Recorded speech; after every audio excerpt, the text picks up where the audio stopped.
Innal hamdalillah nahmaduhu wa nasta'inuhu wa nastaghfiruh wa na'udzu billahi min sururi anfusina wa min sayyiati a'malina may yahdihillahu fala mudhillalah wa may yudlil fala hadiyalah.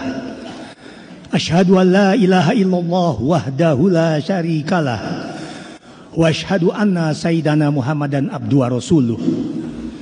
Allahumma sholli wa sallim wa barik ala sayyidina Muhammad wa ala alihi wa sahbihi wa man tabi'ahum bi ihsanin illa yaumiddin, amma ba'du.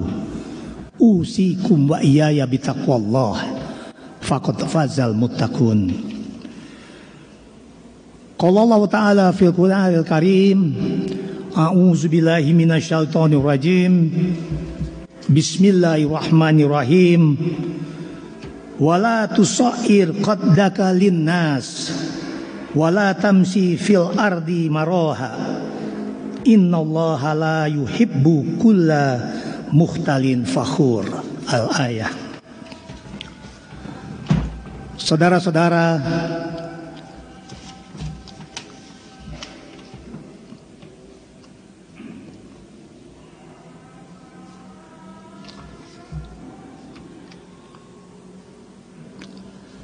saudara-saudaraku peserta salat Jumat di Masjid Habibur Rahman yang insya Allah dirahmati Allah dan mendapatkan kasih sayang Allah karena kita bersama-sama masih bisa hadir pada hari ini melakukan salat Jumat berjamaah.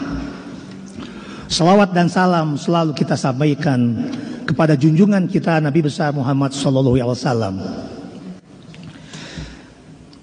Dalam surat yang pertama yang khotib bacakan tadi, surat Luqman ayat 18, wala tusair khaddaka linnas wala tamshi fil ardi maroha innallaha la yuhibbu kulla mukhtalin fakhur.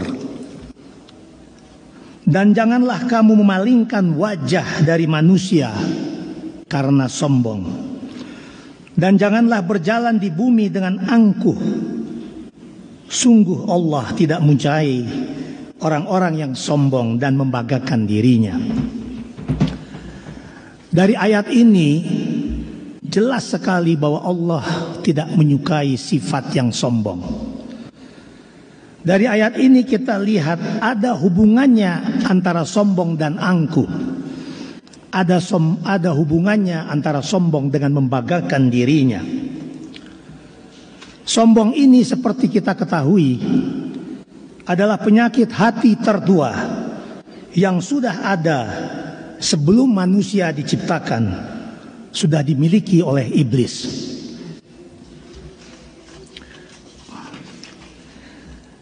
Dalam surat Al-Baqarah ayat 34 Allah berfirman, Bismillahirrahmanirrahim. Wa idh qulna lil malaikati isjudu li adama fasajadu illa iblis aba wastakbara wa kana minal kafirin. Dan ingatlah ketika kami berfirman kepada malaikat, sujudlah kalian kepada Adam, maka sujudlah mereka kecuali iblis. Ia enggan dan takabur, dan ia termasuk golongan orang-orang yang kafir.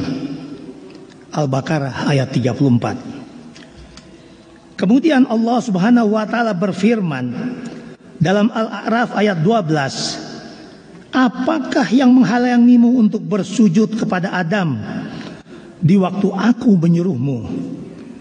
Iblis menjawab, saya lebih baik daripadanya.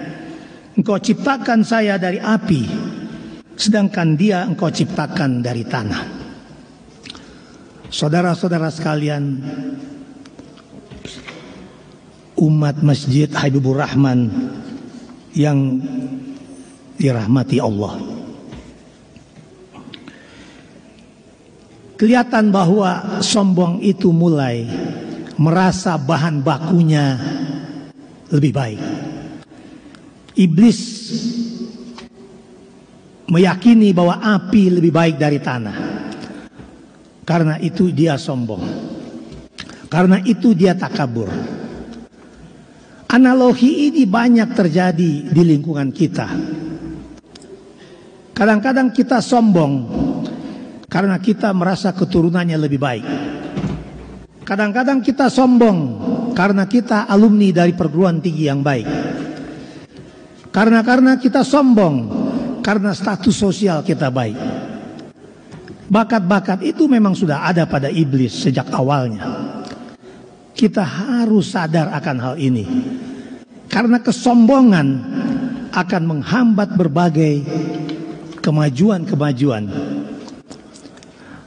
Dalam bidang saya civil engineering, kegagalan yang terjadi pada struktur bangunan, apakah dia bangunan tinggi, apakah dia jembatan, apakah dia dam, itu 65% disebabkan karena human error. Bukan karena kita tidak mengerti mekanika teknik atau dynamic analysis akibat gempa, kita mengerti itu. Tapi 65% karena human error. Dan dua komponen human error yang sangat penting adalah lack of communication dan lack of supervision. Di situ muncul kesombongan. Dia mengerti apa? Mengapa saya mesti diperiksa oleh dia? Dia nggak ngerti apa-apa, saya malas berbicara dengan dia. Banyak hal-hal yang seperti itu yang kemudian terjadi kesalahan yang tidak perlu, yang disebut human error, yang awalnya karena sikap sombong atau sikap bangga diri juga, yang akibatnya fatal kepada struktur yang kita rancang. Kita biasa di dalam engineering, design by A, check by B, approve by C. Itu bukan A yang paling geblek, B yang paling pintar, dan C yang paling pintar. Tapi itu semua untuk menghindarkan human error. Tentunya dengan menyadari bahwa setiap kita punya masing-masing kelebihan. Tidak ada perlu yang disombongkan atau dibanggakan. Jadi sifat sombong ini kalau kita pelihara terus hati ini, dia bisa menghambat berbagai kemajuan yang kita cita-citakan. Cukup menarik untuk menyimak dialog antara seorang murid dan guru, seorang tabi'in, antara Abu Wahab Al-Marwazi yang bertanya kepada gurunya Ibnul Mubarak. Abu Wahab Al-Marwazi bertanya kepada Ibnul Mubarak, apa itu sombong? Ibnul Mubarak menjawab, sombong adalah merendahkan orang lain. Merendahkan orang lain. Al-Marwazi berkata, lalu aku bertanya kepadamu, apa itu tentang ujub? Ibnul Mubarak menjawab, ujub adalah engkau merasa memiliki suatu kelebihan yang tidak dimiliki orang lain. Dan aku tidak mengetahui ada keburukan yang terjadi pada orang yang menegakkan sholat yang lebih bahaya dari ujub. Ini kita harus hati-hati. Oh, saya tahajudnya tiap hari. Oh, saya sedekah. Saya sholat 5 waktu tepat waktu. Kita mulai masuk kepada ujub, membanggakan diri kita, yang akan menggiring kita kepada sombong nanti. Jadi ujub ini bisa memasuki kaum ilmuwan, kiai, orang alim, bisa pelan-pelan, dan dia akan mengganggu nanti ibadah kita. Dan keduanya merupakan penyakit hati. Perbedaannya sesungguhnya kesombongan seseorang mengakui dia orang yang sombong, melihat dirinya di atas dan lebih tinggi dari yang lain. Adapun ujub yaitu puas terhadap diri sendiri dan berharap ingin dilihat, ingin dipuji, ingin diakui. Dan tidak terdapat pada selain orang yang ujub dan sifat ujub itu menghasilkan kesombongan. Dan kesombongan tidak akan timbul kecuali dari sifat ujub, karena dia merupakan asalnya. Jadi ini adalah dialog antara Al-Mawardi dengan Ibnu Mubarak yang perlu kita simak. Beberapa hadis sudah mengingatkan kepada kita bahaya sombong ini. Harusnya kita sadar akan hal ini dan berusaha mencegahnya. Seperti yang diibaratkan oleh Tobroni, 3 perkara yang membinasakan adalah rasa pelit yang ditaati, pelit banget dia, hawa nafsu yang diikuti, dan ujubnya seorang terhadap dirinya sendiri. Jika kalian tidak berdosa, maka aku takut kalian ditimpa dengan perkara yang lebih besar, yaitu ujub dan ujub. Jadi hati-hati. Kalau orang sudah patuh melaksanakan ibadah Islam, patuh sembahyang Jumat, patuh sholat, dan lain sebagainya, beribadah, berinteraksi dengan baik, hati-hati. Kita salah-salah terpeleset kepada ujub itu. Dan di dalam hadis yang lain Nabi SAW berkata, tidak akan masuk surga orang yang di dalam hatinya terhadap kesombongan walaupun sebesar biji sawi. Jadi saudara-saudara sekalian, jamaah Masjid Habibur Rahman yang dirahmati Allah, dari penjelasan singkat ini jelas kedua-duanya harus kita hindari. Kita harus sadar, aware akan ujub tadi, yang ujung-ujungnya akan masuk kepada bagian sombong. Dan sombong akan mengakibatkan malapetaka bukan hanya pada kita di dunia ini, tetapi juga di akhirat. Sombong adalah penyakit hati yang tidak disukai Allah Subhanahu wa ta'ala. Dan tidak ada satupun orang di dunia ini yang mau bekerja sama dengan orang sombong. Tidak ada. Orang sombong hanya bisa bekerja sama dengan dirinya sendiri. Jadi bagaimana kita terapi penyakit hati ini? Bagaimana kita menghilangkan penyakit hati ini supaya kita tidak terjebak kepada ujub dan sombong tadi? Khatib berpikir, banyak-banyaklah kita bersikir, mengingat Allah, subhanallah, alhamdulillah, la ilaha illallah, Allahu akbar, la haula wa la quwata illa billah. Zikir ini kalau diresapi, kita langsung menempatkan diri sebagai hamba. Allah lah yang maha suci. Segala puji milik Allah. Engkau hebat, bukan. Puji itu hanya milik Allah. Tiada Tuhan selain Allah. Allah lah yang maha besar.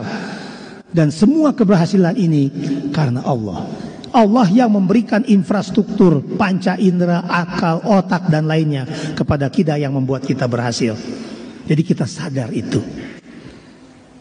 Kita mengerti makna alhamdulillahirabbil alamin. Segala puji bagi Allah pencipta alam semesta. Sadar itu. Kita banyak berdoa. Karena doa menempatkan diri kita sebagai hambanya. Kita memohon kepada Allah. Mudah-mudahan dengan banyak berdoa kita terhindar dari sifat sombong tadi. Dalam beberapa kesempatan para ulama mengajarkan kita beristighfar atau membacakan Sayyidul Istighfar. Bahkan istighfar ini dianggap obat untuk semuanya. Kiai, saya kok nggak punya anak, istighfar. Kiai, saya kurang berhasil, istighfar. Kiai, saya bisa tergoda, istighfar. Banyak-banyaklah kita melakukan istighfar. Baginda Nabi Muhammad SAW paling tidak 70 kali beristighfar kepada Allah Subhanahu wa ta'ala. Mudah-mudahan kita semua yang hadir di sini dapat menghindarkan diri dari bahaya ujub dan sombong ini dan mampu bekerja menghasilkan sesuatu yang baik bagi bangsa dan umat yang kita cintai. Aqulu qauli hadza fastaghfiruh innahu wal ghafurur rahim.